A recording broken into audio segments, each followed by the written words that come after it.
Retirement home cook makes special meals for picky residents, never knowing one would include her in their tech startup will.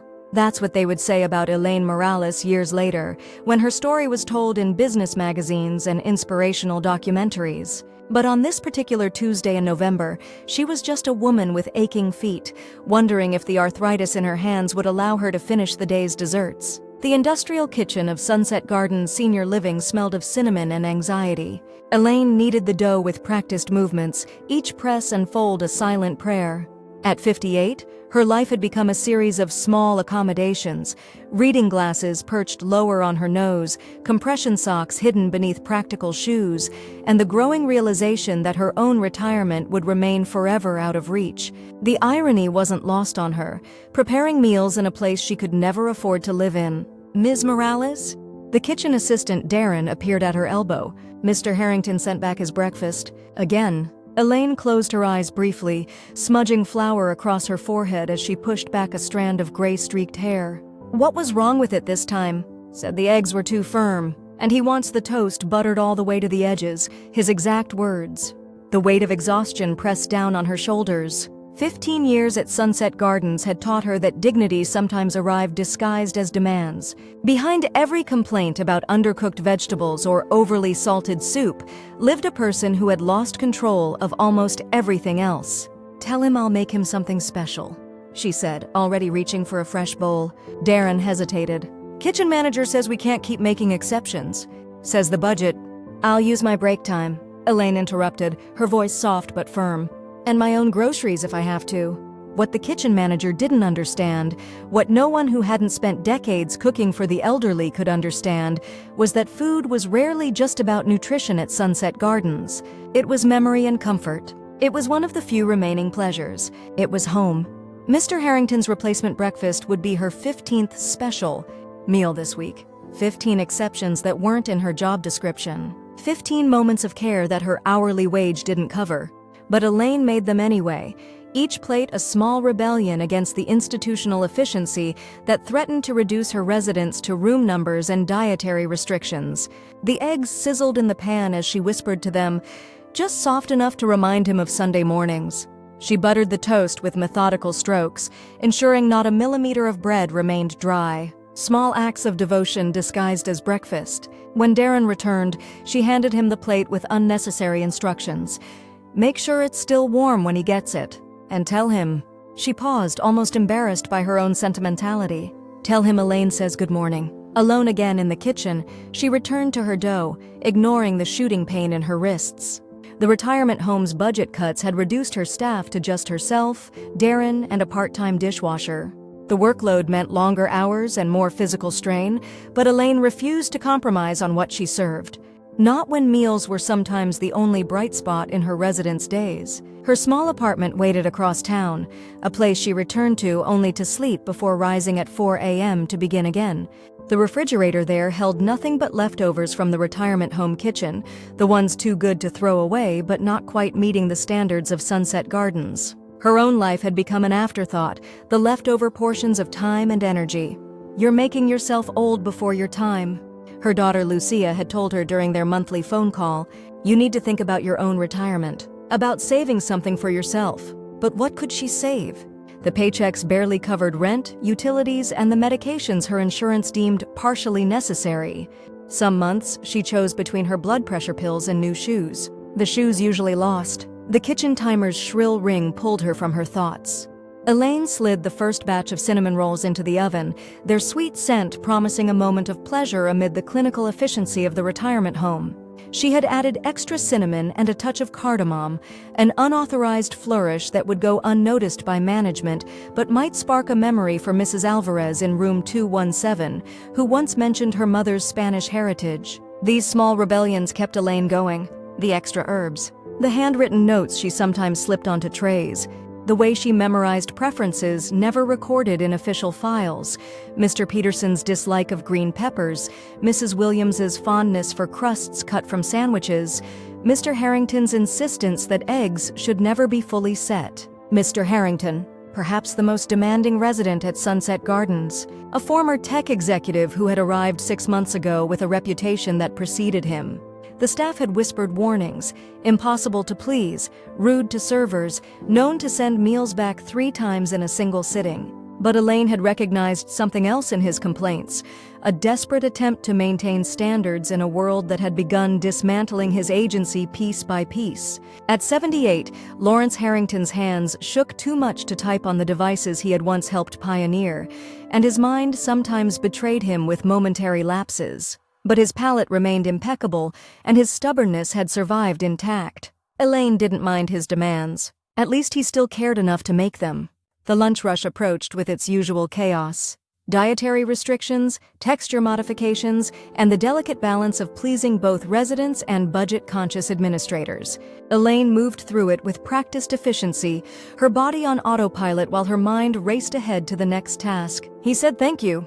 Darren's voice broke through her concentration as she assembled the last lunch trays. Who? Mr. Harrington. About the eggs. Darren looked as surprised as she felt. Said it was the first decent breakfast he'd had since moving in. A small warmth bloomed in Elaine's chest. These rare moments of appreciation were precious stones she collected and carried, little weights to balance against the heavier burden of exhaustion. Good, she said simply, hiding her smile as she turned back to her work. The afternoon stretched before her with its list of preparations for dinner. Beef stew, institutional version, was on the menu, but Elaine had brought in rosemary and bay leaves from the small herb garden on her apartment balcony. Not enough to transform the meal entirely, but perhaps enough to make someone close their eyes for a moment and remember a family dinner from decades past. She was chopping carrots when the administrative assistant appeared at the kitchen door. Elaine, Mr. Harrington is asking if he could speak with you. Her knife paused mid-chop. In 15 years, no resident had ever asked to speak with her directly. She wiped her hands on her apron, suddenly conscious of the flour dusting her forearms and the wisps of hair escaping her hairnet. Now? He's quite insistent. Says it can't wait. Anxiety fluttered in her stomach. Had she made some mistake with his breakfast? Was this a complaint that required her personal attention rather than being filtered through the usual channels? I'll be right there, she said, removing her apron and hairnet in the small staff bathroom. The mirror reflected a woman she sometimes failed to recognize, lines etched deeper than she remembered, dark circles like permanent shadows beneath her eyes. She smoothed her hair and straightened her uniform, preparing for whatever criticism awaited. Room 342 was located in the premium wing of Sunset Gardens, where the hallways were wider and the lighting less institutional. Elaine knocked softly on the door, her heart pounding with unexplained nervousness. Come in, called a voice that managed to sound both frail and authoritative. Lawrence Harrington sat by the window in an expensive wheelchair, silhouetted against the late autumn light. His room was unlike any other at Sunset Gardens, the standard furniture replaced with pieces that must have come from his home, the walls covered with framed patents and photographs of a younger man shaking hands with recognizable tech titans. A sleek laptop sat open on a custom desk adapted for his wheelchair. Ms. Morales, he said, turning to face her. Thank you for coming. Please sit down. She perched awkwardly on the edge of an armchair that probably cost more than her monthly rent. You wanted to see me, Mr. Harrington? He studied her with sharp blue eyes that betrayed none of the dementia that occasionally clouded his memory. Today was clearly a good day. Those eggs this morning, he said finally. How did you know? Elaine blinked in confusion. Know what, sir? That my mother made them exactly that way, soft in the center with just a touch of cream whisked in. His voice remained steady, but something in his expression softened. I haven't had eggs like that since 1962. Relief flooded through her. Not a complaint then. I didn't know, sir. It's how I'd want them myself. On a cold morning. He nodded slowly, as if confirming something to himself. And the cinnamon rolls last week. With cardamom. I hope that was all right. Sometimes I try different. My wife was Swedish, he interrupted. She added cardamom to everything sweet. Said it was in her blood. A smile flickered briefly across his face. She's been gone 12 years now. Elaine felt the conversation shifting beneath her, moving toward something personal that made her both uncomfortable and curious.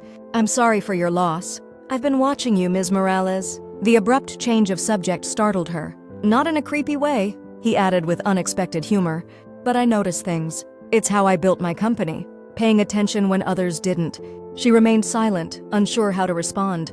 You make 7 different versions of oatmeal depending on who it's for, he continued. You write the names on the breakfast trays, not just the room numbers. You remember that Mr. Abernathy can't have strawberries even though it's not in his chart, because he told you once about a mild allergy. Heat crept up Elaine's neck. It's just my job, Mr. Harrington. No, he said sharply. It's not just your job. I ran a tech company with 3,000 employees for 30 years. I know the difference between someone doing their job and someone doing something extraordinary. He leaned forward slightly. Why do you do it? The question caught her off guard with its directness. No one had ever asked her to articulate the why behind her small acts of care. Because, she began, then paused, searching for words that wouldn't sound trite. Because food is more than nutrition, especially here. It's connection, memory. She looked down at her hands, embarrassed by her own earnestness. Sometimes it's the only choice they get to make all day. When she looked up, Lawrence Harrington was watching her with an intensity that made her want to look away. Exactly, he said quietly. Exactly. A silence stretched between them, neither uncomfortable nor comfortable, simply charged with something Elaine couldn't identify. I need to get back to the kitchen, she said finally. Dinner preparations. Of course. He nodded, then added, Thank you for the eggs, Ms. Morales. And for everything else no one notices. As she walked back to the kitchen, Elaine felt oddly seen in a way that was both unsettling and affirming. She had grown accustomed to invisibility, the cook behind the swinging doors, the hands that prepared meals but rarely received direct acknowledgement. Mr. Harrington's recognition of her small efforts left a warm imprint on her thoughts as she returned to chopping carrots and stirring stew. The next morning, she arrived at work to find a small package waiting on her workstation. Inside was a professional-grade chef's knife with a handle perfectly sized for her small hands. The note read simply, For the woman who cuts corners on budgets but never on care.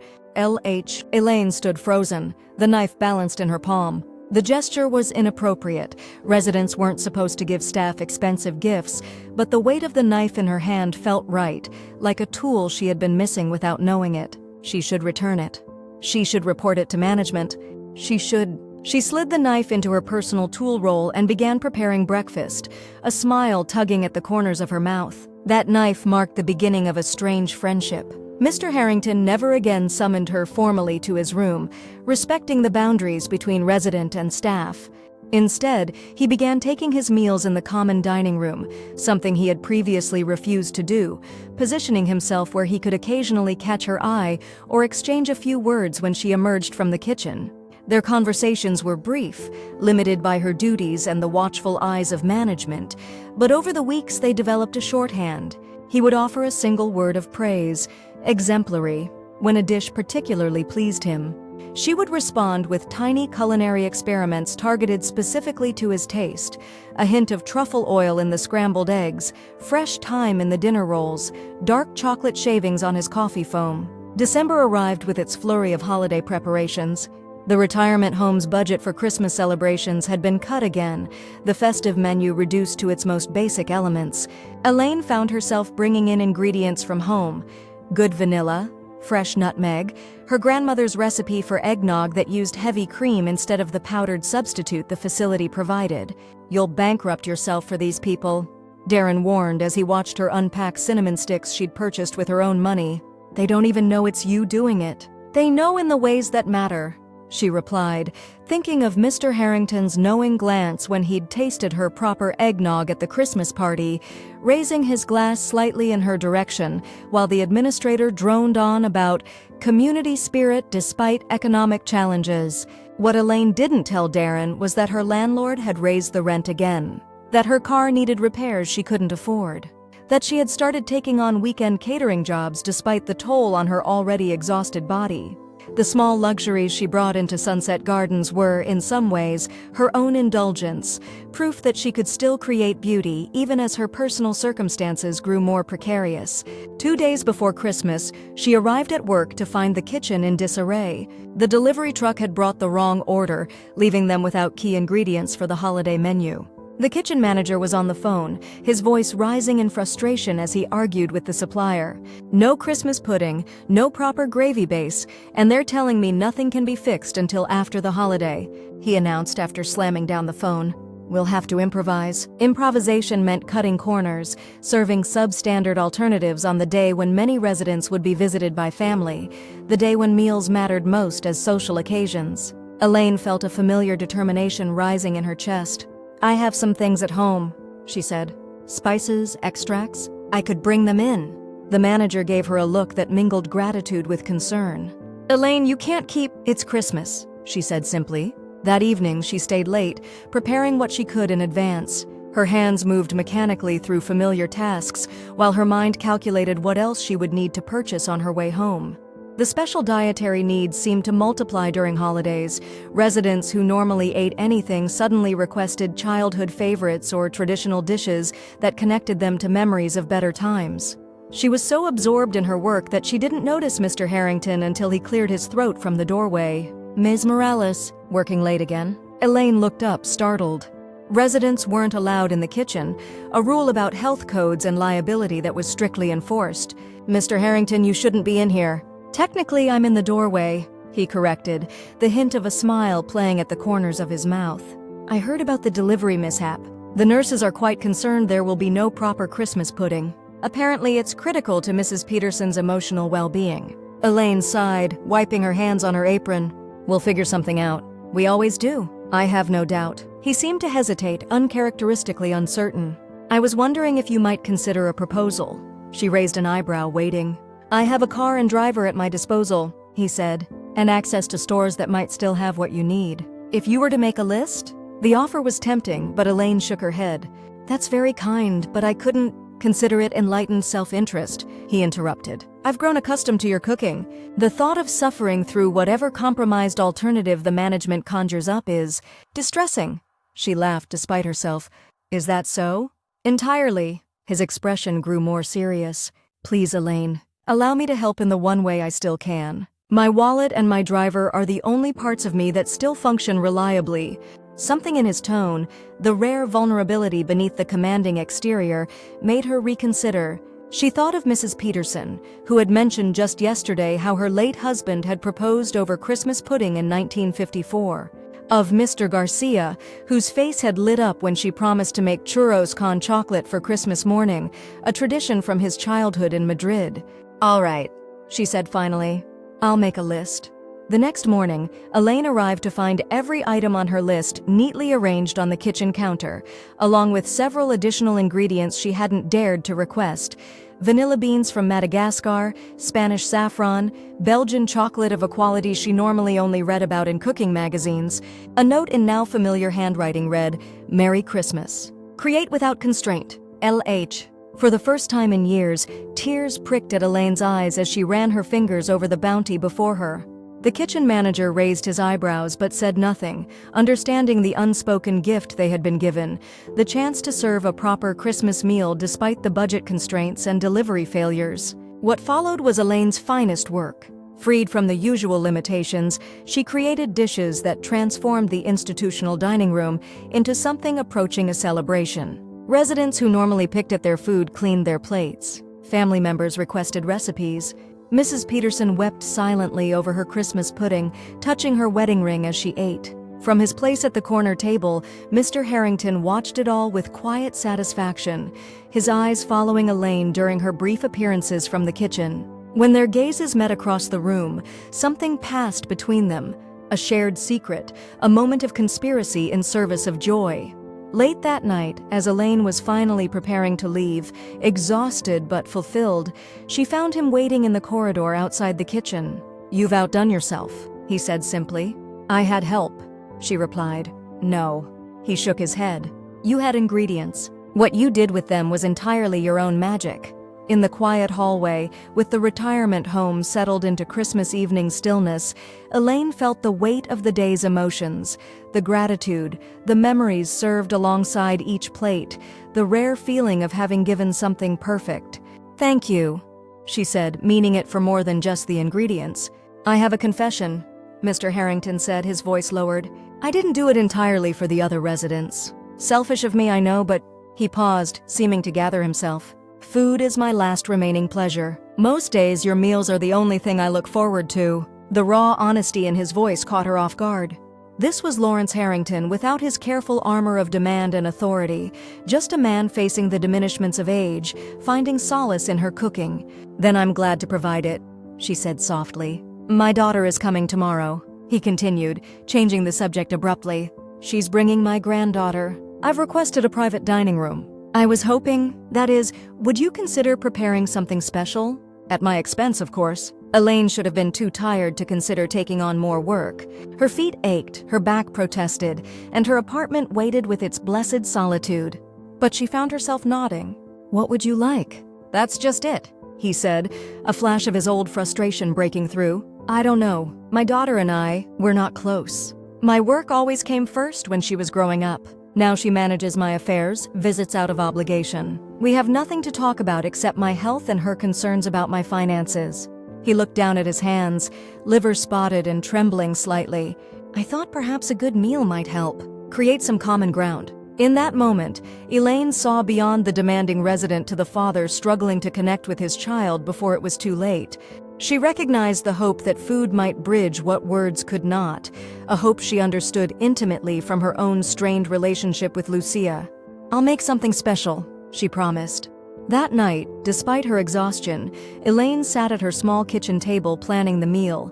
She wanted to create something that would give Mr. Harrington and his daughter a chance to find each other again, across the gulf of old hurts and missed opportunities. Something that would invite conversation, that would require them to linger at the table together. The next day, she arrived early to begin preparations. The private dining room was set with the retirement home's attempt at elegance: white tablecloth, folded napkins, a small arrangement of seasonal flowers. Elaine added her own touches: a candle, proper wine glasses borrowed from the administrator's office, small sprigs of rosemary at each place setting. For the meal itself, she prepared a slow-cooked beef bourguignon that filled the room with rich, comforting aromas. Side dishes designed for sharing. A chocolate soufflé that would collapse if they waited too long to eat it, forcing them to be present together for dessert rather than rushing through the meal. When Mr. Harrington arrived, wheeled in by a nurse, his nervousness was visible in the set of his shoulders and the way he adjusted and readjusted the placement of his napkin. He was dressed more formally than usual, wearing a tie that his shaking hands must have struggled to knot. "It smells wonderful," he said, an uncharacteristic uncertainty in his voice. "My daughter Caroline, she'll be here any minute. She's always punctual. One trait she got from me, I suppose." Elaine nodded, making final adjustments to the table setting. "Everything is ready whenever you are." "Ms. Morales," he said suddenly, reaching out to catch her wrist with surprising strength. "Thank you for understanding what I needed without my having to explain it." Before she could respond, the door opened and a woman entered.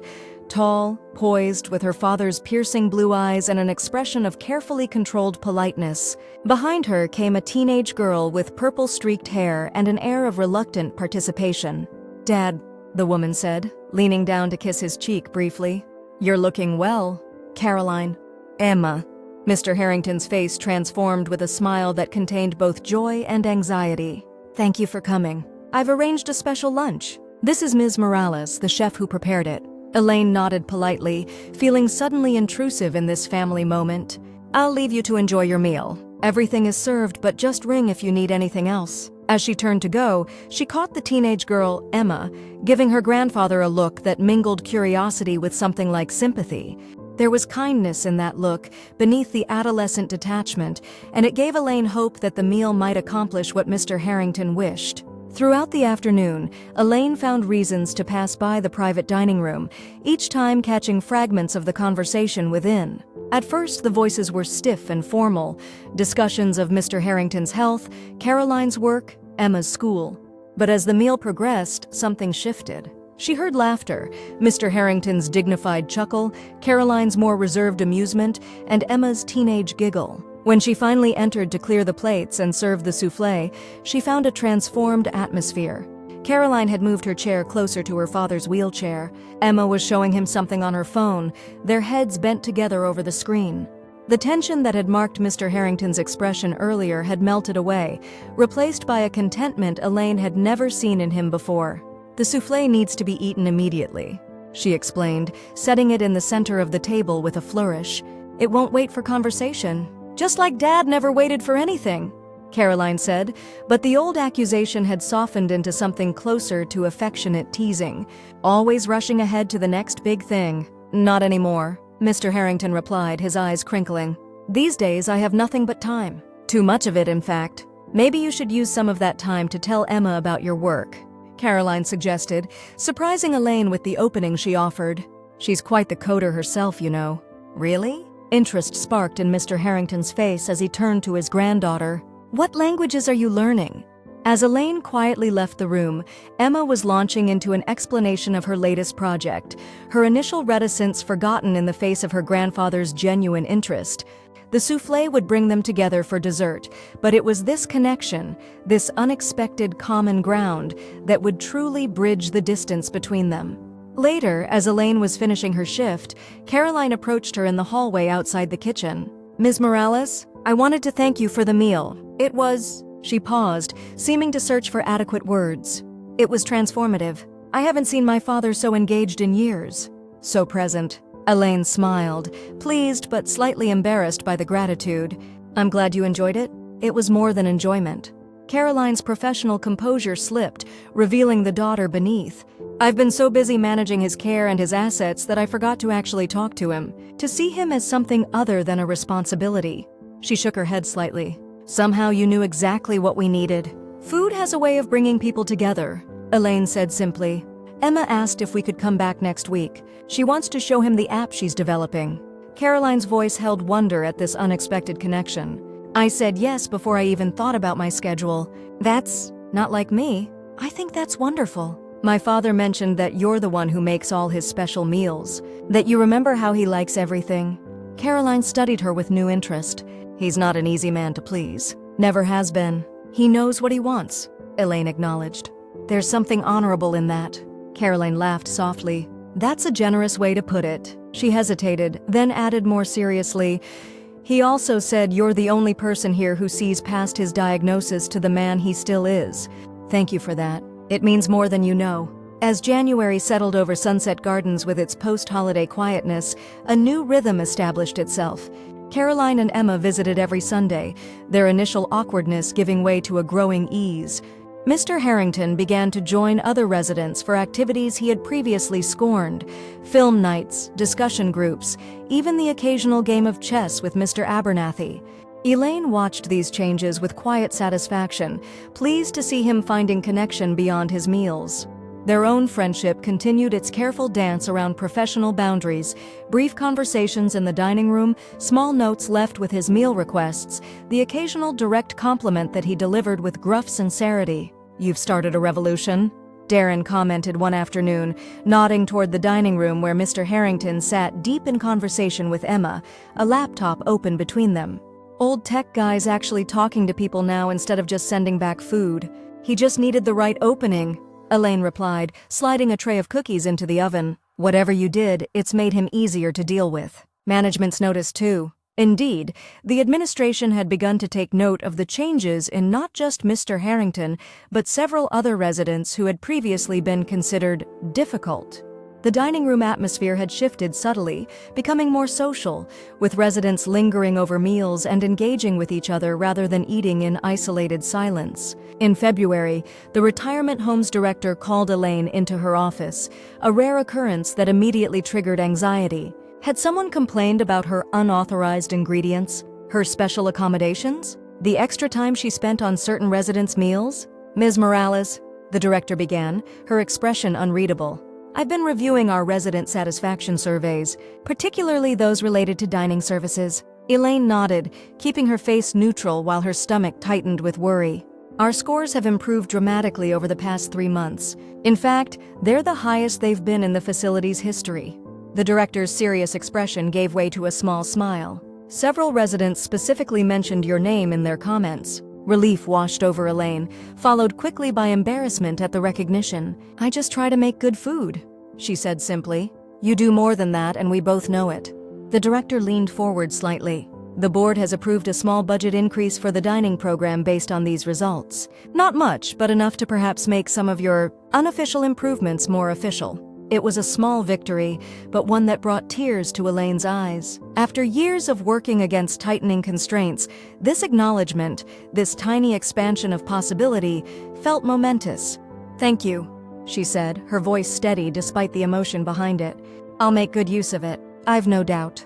The director hesitated, then added, "Mr. Harrington has been particularly vocal in his praise. Quite a change from his initial complaints." Elaine allowed herself a small smile. "He's a man who appreciates quality." "Indeed. He's also a man with considerable influence on our board of directors, despite his resident status. His opinion carries weight." The implication was clear. Mr. Harrington's advocacy had played a role in securing the budget increase. Elaine felt a complex mixture of gratitude and discomfort at the thought of him using his influence on her behalf, even as she recognized the practical benefits for all the residents. That evening, as she delivered dinner trays, she stopped at Mr. Harrington's table. "I understand I have you to thank for the new butter in the kitchen," she said quietly. "Real butter, not the blended spread we were using before." He looked up with innocence that didn't quite convince.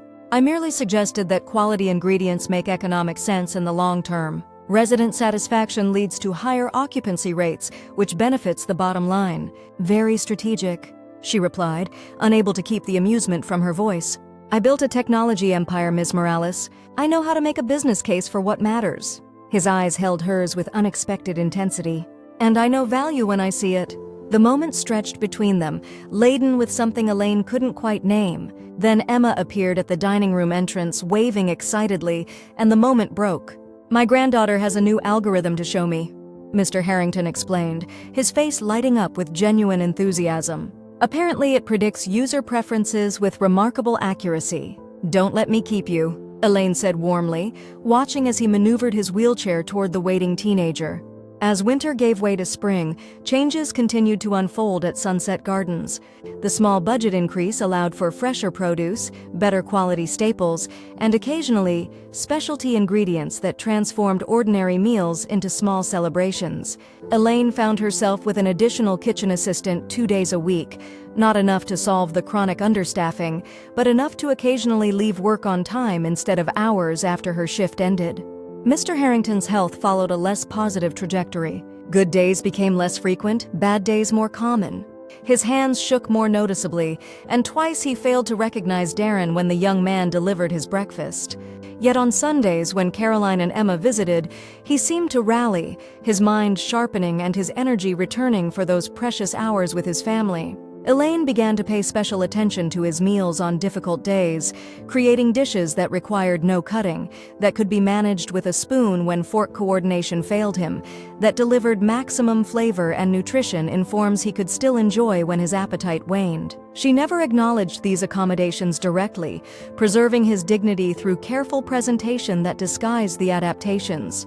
One rainy April morning, she arrived at work to find Caroline waiting outside the kitchen, her professional composure fractured by worry. "Ms. Morales," she said, stepping forward quickly. "Do you have a moment?" Elaine nodded, leading her to the small break room where they could speak privately. "Is everything all right? Your father had a difficult night?" Caroline confirmed, rubbing her temples in a gesture reminiscent of her father. "His doctor is adjusting his medication, but in the meantime he's..." She trailed off, searching for the right word. "Having a bad day?" Elaine supplied gently. "Yes." Relief flickered across Caroline's face at being understood without having to detail her father's decline.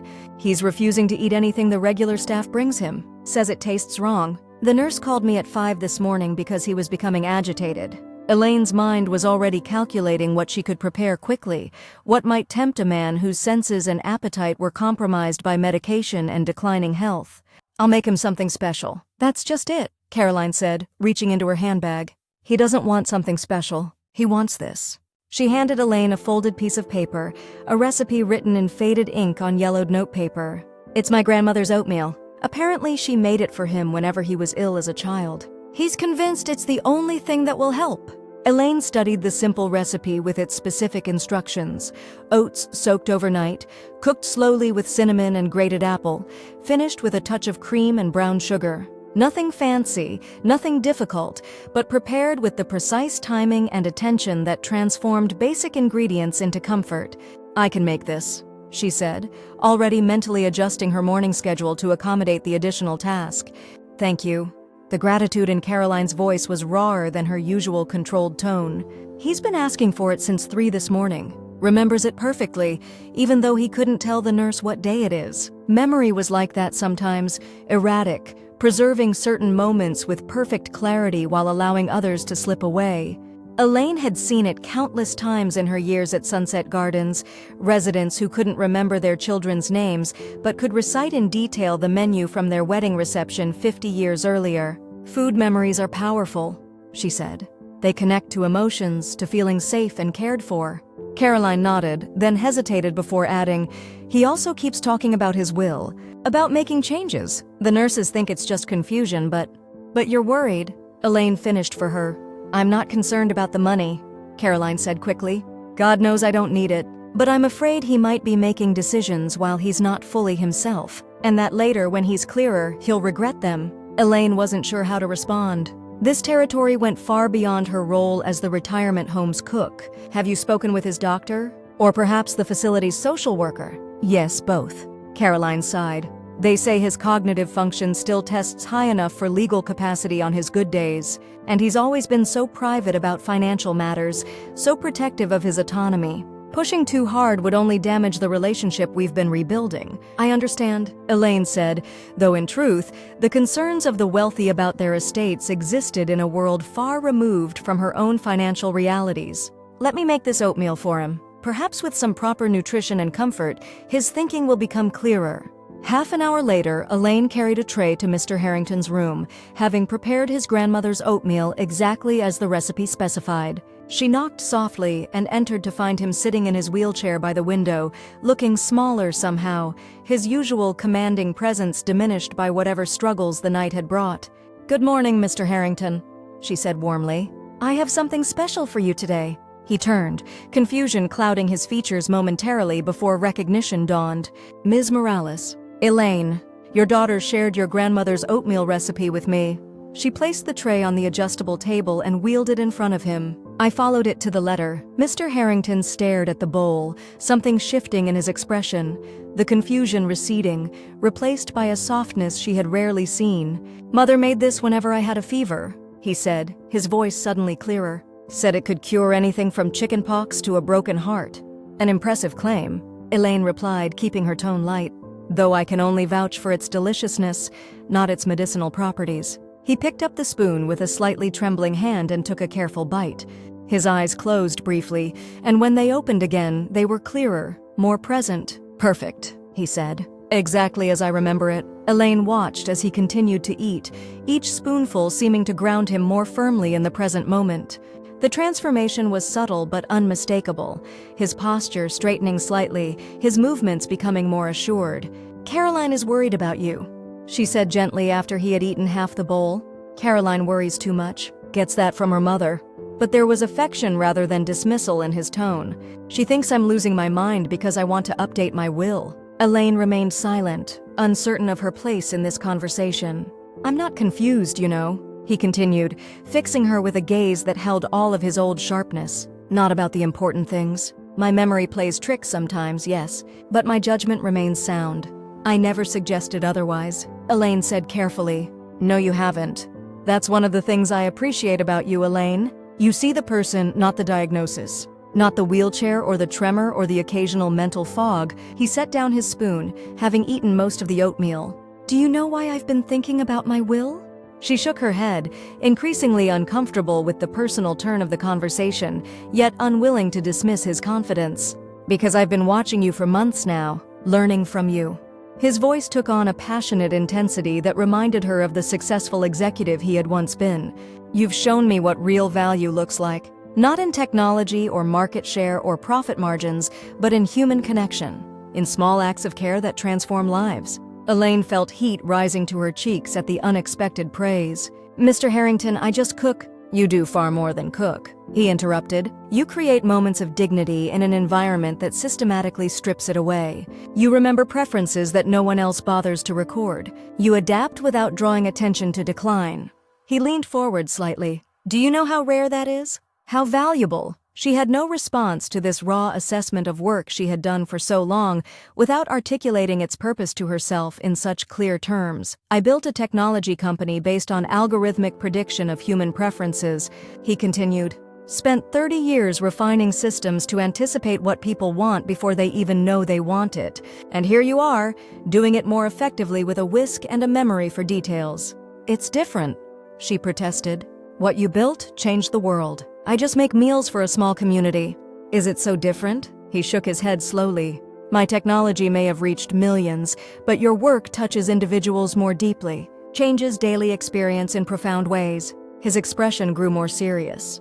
I've been watching Emma with you too. Seeing how she lights up when you explain the science behind your cooking, how she's starting to connect her coding to your creativity. Elaine smiled at the mention of Emma, who had indeed begun spending time in the kitchen during her visits, asking questions about chemical reactions in baking and the mathematical precision of certain recipes. The girl's curiosity bridged the worlds of technology and cuisine in ways Elaine found delightful. She's a remarkable young woman, she said. You must be very proud. I am, and I want to leave her more than just money. Mr. Harrington's voice took on a new urgency. I want to leave her a legacy of values, of understanding what truly matters. Before Elaine could respond, a nurse appeared at the door for Mr. Harrington's morning medication routine. The moment of intimate conversation broke, leaving Elaine to gather the breakfast tray with a strange sense of having glimpsed something important, yet incomplete. Thank you for the oatmeal, Mr. Harrington said as she prepared to leave. For remembering who I am beneath all this. He gestured vaguely at his wheelchair, his trembling hands, the medical equipment surrounding him. Always, she replied simply, carrying the tray back to the kitchen with his words echoing in her mind. The weeks that followed brought a gradual stabilization in Mr. Harrington's condition as his medications were adjusted. His good days became more frequent again, though never quite returning to the baseline of when he had first arrived at Sunset Gardens. Caroline and Emma continued their Sunday visits, now often including time in the kitchen where Emma had begun an informal apprenticeship with Elaine, learning the fundamentals of cooking alongside discussions of how technology might improve food service for those with special needs. Elaine found unexpected joy in these teaching moments, watching Emma's quick mind make connections between cooking techniques and programming concepts. The girl reminded her of her own daughter at that age, bright, curious, seeing possibilities where others saw only established patterns. Lucia had taken a different path, pursuing law rather than following Elaine into culinary arts, but the intellectual spark was similar. One Sunday in late May, as Elaine was demonstrating the proper technique for kneading bread dough, Emma asked an unexpected question. Why do you work here? At a retirement home, I mean, instead of at a restaurant or something. Elaine's hands stilled momentarily in the dough before resuming their rhythmic pressure. That's a complicated question. Grandpa says you're too talented to be here, that you could be running your own place if you wanted to. A flush of pleasure and embarrassment colored Elaine's cheeks at this reported compliment. Your grandfather is very kind, but running a restaurant requires more than just cooking skill. It takes capital, business knowledge, tolerance for risk, things I don't have. Emma considered this, her brow furrowing in concentration as she mimicked Elaine's kneading technique with her own portion of dough.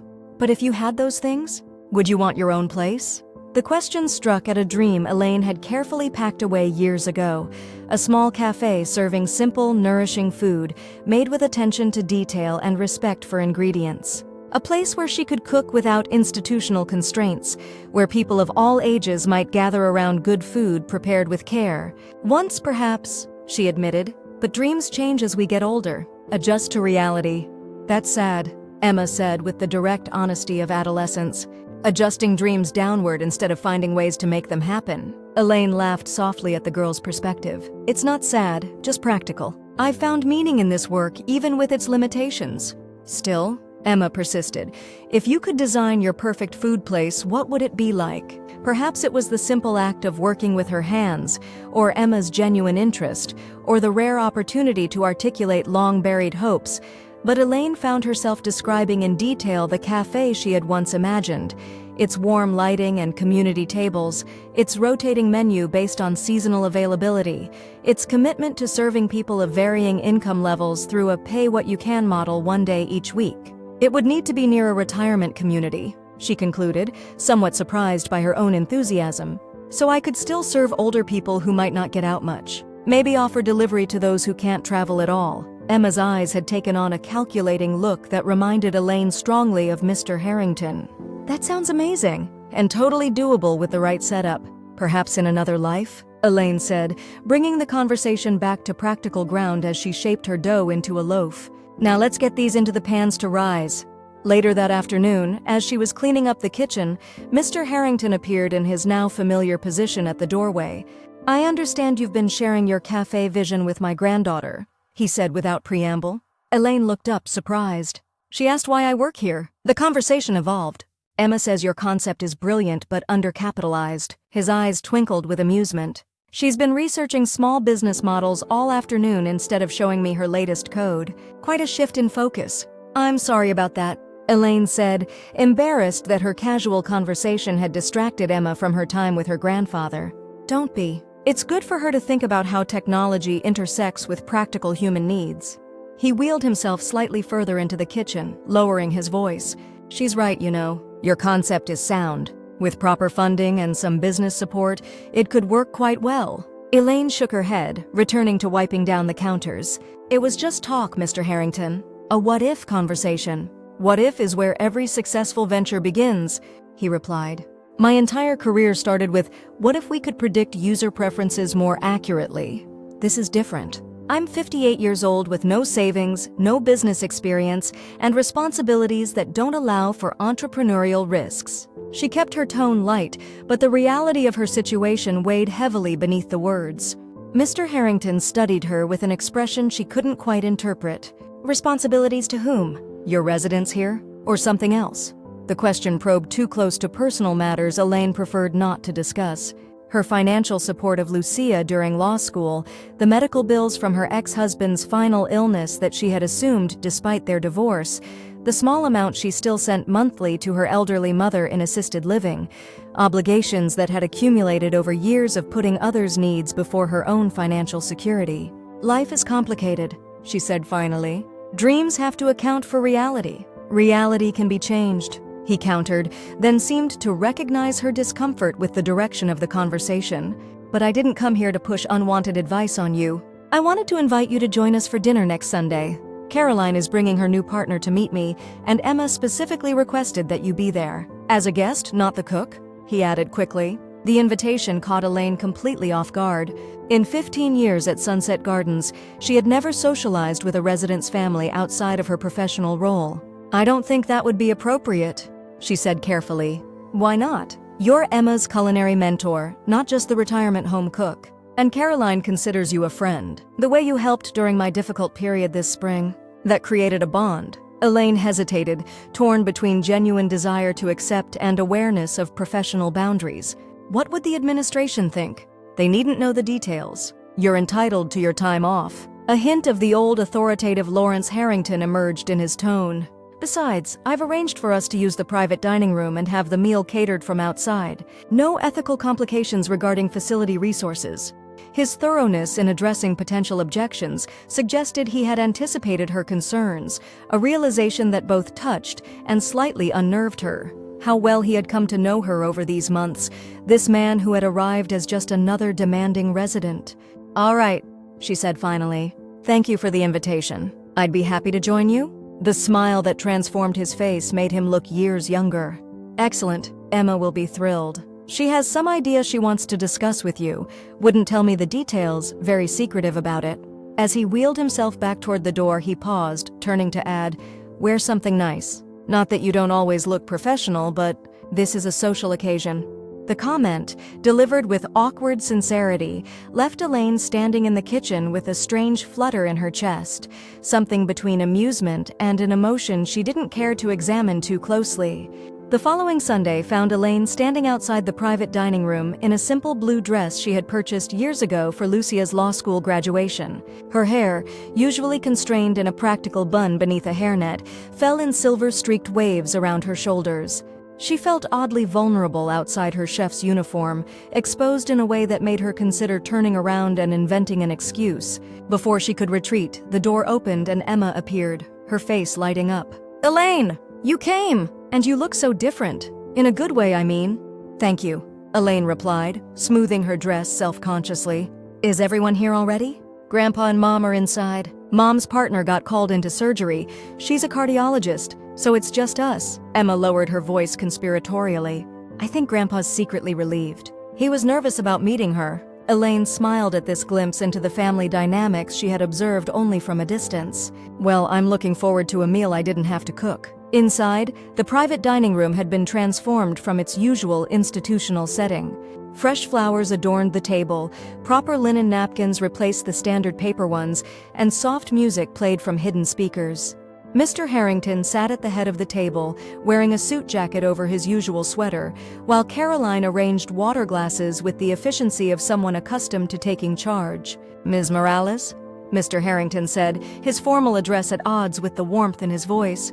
Thank you for joining us. Please call me Elaine, she replied, suddenly aware that despite their months of interaction, he rarely used her first name. This is lovely. Caroline came forward to greet her with unexpected warmth. I'm so glad you could come. Emma has talked of nothing else all week. The meal that followed was surreal in its normalcy, conversation flowing easily between topics, laughter emerging naturally, none of the awkwardness Elaine had feared. The catered food was excellent, though she couldn't help mentally noting adjustments she would have made to certain dishes. Emma caught her expression during the soup course and grinned knowingly. You're totally critiquing this in your head, aren't you? Elaine laughed, caught out. Professional hazard. But it's truly delicious. Not as good as yours? Mr. Harrington said with simple conviction. Particularly their dessert. No comparison to your apple tart. The compliment warmed her more than it should have. You're kind to say so. Not kind, accurate, he corrected. I've always valued precision in assessment. As coffee was served, Emma exchanged a meaningful glance with her mother, who nodded slightly. The girl straightened in her seat, suddenly serious in a way that reminded Elaine of Mr. Harrington preparing to make a business presentation. So I have something I'd like to discuss, Emma began, pulling a tablet from her bag. A project I've been working on. For school initially, but I think it could be much more. Elaine watched, curious, as Emma tapped the screen and turned it toward her. On the display was a professional-looking business plan titled Community Table, a multi-generational cafe concept. What's this? Elaine asked, though a suspicion was already forming. It's your cafe, Emma said simply. The one you described to me. But with some technological innovations that could make it even more accessible to seniors and others with specific needs. Elaine stared at the screen, where Emma had created detailed mock-ups of a cafe that matched with uncanny accuracy the vision she had described. There were floor plans, menu concepts, even financial projections. Emma, she began carefully, this is incredibly thoughtful, but before you say it's impossible, the girl interrupted, I want you to know that I've done real research. This isn't just a fantasy project. She swiped to a new screen showing market analysis and demographic data. There's a vacant storefront just 3 blocks from Sunset Gardens that would be perfect. And I've designed an app that would allow residents with dietary restrictions or mobility issues to pre-order and either pick up or have meals delivered. The thoroughness of the presentation left Elaine momentarily speechless. She glanced at Caroline and Mr. Harrington, expecting to see them gently discouraging this impractical dream, but instead found them watching with expressions of genuine interest. The concept is sound, Mr. Harrington said, noting her confusion. Emma has a natural talent for business planning. Gets that from me, I suppose. And she's identified a real need in the community, Caroline added. The intersection of quality food service and accessibility for seniors is an underdeveloped market. Elaine felt suddenly overwhelmed, as if the conversation had shifted into territory she wasn't prepared to navigate. This is very impressive, Emma. Truly, but opening a cafe requires capital, experience with managing a business, risk tolerance that I simply don't. That's where we come in, Mr. Harrington interrupted gently. Or rather, where my foundation comes in. Foundation? Caroline took over the explanation. Dad established a foundation years ago to fund innovative solutions for improving quality of life for seniors. It typically invests in technology startups, but its charter is broad enough to include any venture that meaningfully enhances senior well-being. We want to fund your cafe, Emma stated directly, cutting through the more measured approach of the adults. As the foundation's first non-tech investment, Elaine felt as if the floor had dropped away beneath her. I can't possibly... You can, Mr. Harrington said with quiet certainty. The foundation would provide the startup capital. Caroline's firm would handle the legal structure. Emma's technology would create the online ordering system. All you need to do is what you already do brilliantly: cook with attention and care. This is too much, Elaine managed, her voice barely above a whisper. Why would you do this? Mr. Harrington's expression softened into something both vulnerable and determined.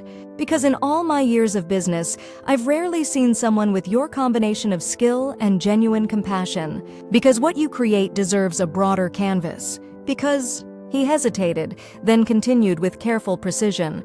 I believe in investing in people who make the world more humane. The simple sincerity of his statement cut through Elaine's practical objections, touching something deep within her, the part that had never quite abandoned the dream of creating a space where food could build community across generations.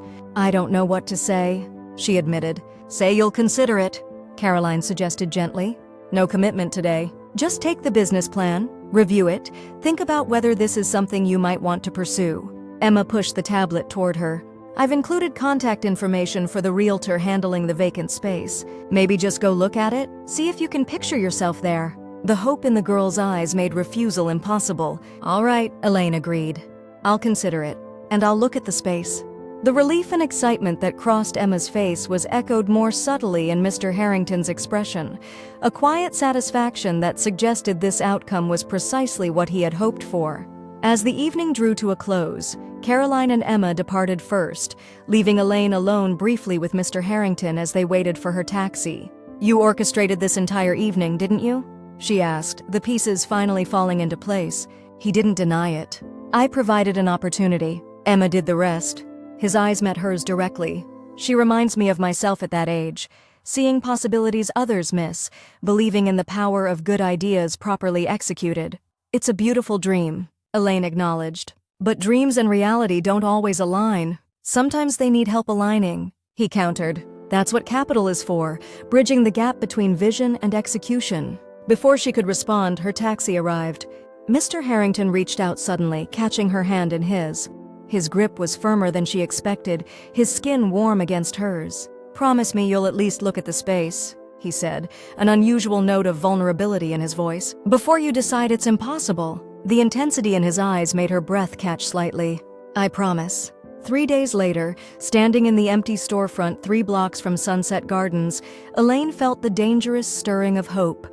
The space was perfect, large windows flooding the front with natural light, a surprisingly well-maintained commercial kitchen in the back, even a small courtyard that could accommodate outdoor seating in warm weather. The building had previously housed a family restaurant that had closed when the owners retired, meaning much of the necessary infrastructure remained intact. As she walked through the rooms, she found herself mentally arranging tables, planning workflow patterns, imagining the smells that might fill the space. Bread baking in the morning, soup simmering at lunch, the rich aromas of slow-cooked evening meals. What do you think? Asked the realtor, a young woman who had greeted Elaine with unexpected deference, as if she were a serious prospect rather than someone just looking. It's lovely, Elaine admitted, but I'm sure the rent is... The Harrington Foundation is prepared to sign a 3-year lease with an option to purchase, the realtor interrupted smoothly. Ms. Chen asked me to make that clear to you. Elaine blinked in surprise. Caroline had already arranged this much? I haven't even decided if this is something I want to pursue. Of course, the realtor said quickly. No pressure. The foundation has simply secured first option on the space while you consider the opportunity. She handed Elaine a folder containing the details. Take your time. The option is good for 30 days.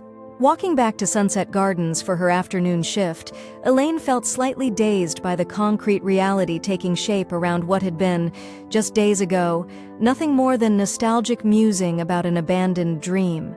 The Harrington family's belief in her vision, their willingness to commit resources to making it possible, was both exhilarating and terrifying. She arrived at work to find Darren waiting anxiously outside the kitchen. There you are! The kitchen manager's been looking everywhere for you. I'm not late, she said, checking her watch with a frown. No, but Mr. Harrington collapsed about an hour ago.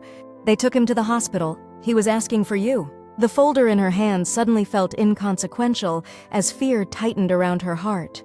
What happened? Did they say something about his heart? That's all I know. Darren's expression was sympathetic. The director said you could take the rest of the day if you wanted to go to the hospital. Said it was an unusual circumstance. Elaine nodded, already turning toward the exit.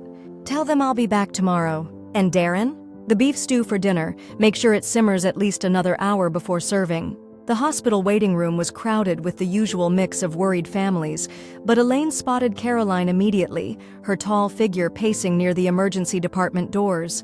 Emma sat nearby, her usual animation subdued into stillness. Caroline, Elaine called softly as she approached. How is he? Relief flooded Caroline's face at the sight of her. Stable for now. They're running tests. She gestured toward the chairs. Dad had an arrhythmia episode, more severe than previous ones. They're trying to determine if he needs a pacemaker. Elaine sat beside Emma, who looked up with red-rimmed eyes. He was asking for you, the girl said, before they took him back. Said he needed to make sure you saw the space. The simple statement brought unexpected tears to Elaine's eyes. Even in a medical crisis, Mr. Harrington had been thinking of her cafe, of the promise she had made to consider it. I saw it this morning, she told Emma, placing a gentle hand on the girl's shoulder. It's a beautiful space. Perfect, really. A flicker of interest broke through Emma's worry. Really? You liked it? Very much, Elaine admitted. Their conversation was interrupted as a doctor emerged, calling for the Harrington family. Caroline motioned for Elaine to join them, a gesture that both surprised and moved her. Mr. Harrington is stable, the doctor explained once they were seated in a private consultation room. The arrhythmia has been controlled with medication, but we're recommending pacemaker implantation to prevent future episodes. Given his age and overall condition, this would be considered moderate-risk surgery. Caroline nodded, her professional demeanor reasserting itself as she asked precise questions about success rates, recovery timelines, and alternative treatments. Emma reached for Elaine's hand during this technical discussion, holding it tightly as if drawing strength from the connection. When can we see him? Emma asked when the medical details had been covered. He's being moved to a room now. Once he's settled, you can visit briefly. Family only at first. The doctor added with an apologetic glance toward Elaine. Ms. Morales' family, Caroline stated with unexpected firmness. My father will want to see her. The authority in her voice brooked no argument, and the doctor nodded before excusing himself to check on his patient's transfer status. You didn't have to do that, Elaine said quietly once they were alone. Yes, I did, Caroline replied, for both Dad's sake and yours. You're important to him. To us, she added, including Emma in the statement. The simple inclusion, being counted as someone who mattered to this family, touched Elaine deeply. During her years at Sunset Gardens, she had formed connections with many residents, had grieved when they passed, had celebrated their good days and supported them through bad ones. But always with professional distance, always with the understanding that she was staff, not family. This crossing of boundaries should have made her uncomfortable. Instead, it felt like coming home. When they were finally allowed into Mr. Harrington's room, Elaine hung back, allowing Caroline and Emma to greet him first. He looked smaller against the hospital sheets, various monitors tracking his vital signs, but his eyes were clear and alert as they found her standing in the doorway. Elaine, he said, his voice weaker than usual but still carrying that familiar note of authority. You came. Of course, she replied, moving to stand beside his bed. How are you feeling? Like a defective machine in need of a new part, he said with a wry smile. But they tell me the procedure is routine these days. I'll be back demanding properly cooked eggs before you know it. The attempt at humor relieved some of the tension in the room, bringing smiles to both Caroline and Emma's faces. I saw the cafe space this morning, Elaine told him, knowing this would matter more to him than platitudes about his health. It's everything Emma described, truly perfect. Something eased in his expression, a worry settling. And? What did you think? Can you see yourself there? The direct question demanded an honest answer. Yes, she admitted. I could see it very clearly. Good. He nodded once, definitively. Then I can have this surgery without concern. The project is in motion. Caroline made a small sound of exasperation. Dad, Elaine hasn't agreed to anything yet, and your health is more important than what? He interrupted. Than creating something meaningful? Than ensuring that talent isn't wasted? Than building a legacy based on values rather than just money? His voice strengthened with each question. I disagree. These things are precisely what matter when mortality comes knocking. The raw honesty silenced Caroline's practical objections. Emma moved closer to her grandfather's bed, taking his hand in hers. The doctors say the surgery has a really high success rate, she said. And I've already started coding the ordering app for the cafe. I'll demo it for you when you're recovered. Mr. Harrington's expression softened as he looked at his granddaughter. I look forward to it. Then his gaze returned to Elaine. Will you consider becoming the foundation's first non-technology investment? Officially, I mean? Put so directly, the question should have intimidated her. Instead, Elaine found herself thinking of all the meals she had prepared over the years, the care taken, the adaptations made, the dignity preserved through attention to detail, of how much more she might do with proper resources and support, of the community she might build around a table where all were welcome and none forgotten. Yes, she said simply, I'll do it. The smile that transformed Mr. Harrington's face made him look years younger, erasing momentarily the pallor of illness. Excellent. Caroline will handle the details. He squeezed Emma's hand. And my brilliant granddaughter will build you the technology platform. A nurse appeared in the doorway, announcing that visiting time was ending as they needed to prepare Mr. Harrington for pre-surgical procedures. Caroline and Emma said their goodbyes, promising to return first thing in the morning. Elaine prepared to leave with them, but Mr. Harrington's voice stopped her. Elaine, a moment more, please. Caroline nodded understanding and led Emma out, leaving Elaine alone with Mr. Harrington. I wanted to tell you something, he said, his voice lower now, meant only for her. Something important. She moved closer to the bed, concerned by the sudden urgency in his tone. What is it? The Foundation's investment in your cafe is just the beginning. There's more. He reached for her hand, his grip surprisingly strong despite his weakened state. I've made provisions in my will, designated funds specifically for expanding your concept if it proves successful, for creating a network of such places, each tailored to its community. Elaine felt her breath catch. Mr. Harrington, that's Lawrence, he corrected gently. After all this, I think you can use my first name. Lawrence, she amended, the name feeling strange on her tongue after months of formal address. This is too much. Your family is fully informed and supportive, he finished for her. Caroline helped draft the provision. Emma contributed ideas for the scaling strategy. His eyes held hers with intensity. This isn't charity or sentimentality, Elaine. It's recognition of value, of what you create with your hands and heart. The Foundation makes investments based on potential return, not just financial, but human. Your approach to food and care represents exactly the kind of return we seek to generate. The nurse reappeared, more insistent this time about ending the visit. Elaine reluctantly prepared to leave, but Lawrence held her hand a moment longer. Promise me something, he said. If something goes wrong tomorrow, it won't, she interrupted quickly. If it does, he persisted. Promise you'll still move forward with the cafe, that my family's investment in you won't be wasted. The request, part business, part personal, touched something deep within her. I promise, she said softly, but you'll be there to see it open, to be our first customer. He smiled at that, releasing her hand. I'm counting on it. Now go home and start planning your menu. That's an order from your investor. The surgery was successful. 6 weeks later, Lawrence Harrington sat at a table in the newly renovated space that would soon become Community Table Cafe. Emma moved around him, demonstrating the ordering app she had developed, while Caroline reviewed legal documents with Elaine. The Foundation's initial investment covers renovation, equipment, and operating expenses for the first year, Caroline explained, pointing to figures on the contract. After that, if the cafe meets its benchmarks, additional funding will be released for potential expansion. Elaine nodded, still somewhat overwhelmed by the reality taking shape around her. The past weeks had been a whirlwind of activity, giving notice at Sunset Gardens, with promises to continue providing special meals for certain residents, working with designers on the cafe layout, developing menus, and beginning to hire staff. And you're sure about this provision? She asked, pointing to a clause that granted her majority ownership of the business rather than making her an employee of the Foundation. Absolutely, Caroline confirmed.